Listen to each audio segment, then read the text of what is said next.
Hello, this is Abby Binder and I am going to teach you diarrhea. What we learn in this slide. Learning points should be definitions, causes of diarrhea, pathophysiology, mechanism of diarrhea, symptoms, management and the treatment. Following points will cover the all of the topic of the diarrhea. Definition. An increase in the frequency and decrease in the consistency of fecal discharge is actually called diarrhea. And what should be the causes?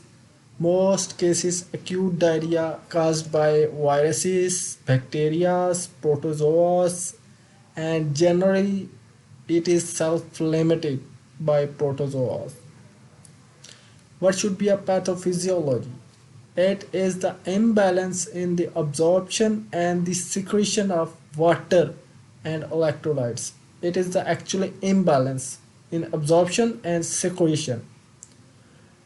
Four general pathophysiological mechanisms are that change in intestinal motility, luminal osmolarity, and tissue hydrostatic pressure. These mechanisms related to four broad clinical diarrheal groups such as secretory, osmotic, exudative, and alter intestinal transit. And what are these diarrheas? What kind of secretory diarrhea? What is the secretory diarrhea? It is actually when a stimulating substance decrease or increase the absorption of GIT. It is actually due to secretory substances such as vasoactives, intestinal peptides, laxatives, and bacterial toxins. And what is the osmotic diarrhea? Osmotic diarrhea is due to poorly absorbed substances that retain fluids. When substances retain in the GIT, it fulfilled with the fluid. And next is the exudative diarrhea. It is actually inflammatory disease. Discharge diarrhea by discharge of mucus, proteins or blood into the gut. It is exudative diarrhea. And next is the intestinal motility can be altered by reduced contact time and the small intestine, premature emptying in the colon. And what is the clinical presentation? About two kinds of diarrhea, general two types of diarrheas, in which one which is the acute, which remains about 72 hours, and one is the chronic. It is over extended period of time. It may be a 1 month, 2 month, or a year. Over extended period of time. And what is the sign and symptoms? The sign of symptoms of diarrhea, nausea, vomiting, abdominal pain, headache, fever, and bowel movements are frequent, and the lower right quadrant pain with the cramps due to diarrhea. If pain is present in large intestinal diarrhea, it is gripping, aching sensation, and phonismus and tenesmus. Tenesmus is actually straining, ineffective, and painful stooling.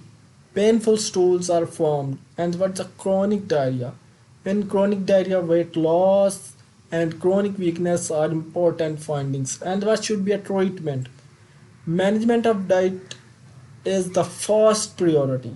Most clinicians you advise them that you should avoid to take food for 24 hours. And what should be a management? The main thing is that your diarrhea can be treated effectively as due to rehydration. Rehydration may be different things due to ORS, oral rehydration solutions. If you maintain the diarrhea, you are very good. You are at very good position. If you don't maintain, then next option is the present is the pharmacological treatment including different anti-motility adsorbent, anti-secretory compounds, antibiotics, enzymes, and intestinal microfloras. And where is the main sketch of the drugs? It is with the anti-motility drugs, and the that is the anti-motility drugs and the dosage forms and the adult dose, and these are the all drugs included in that. And the next is the adsorbents which adsorb from the GIT, and next the anti-secretory drugs, and next is the octri- octreotides. And this is the complete sketch of the diarrhea. Thank you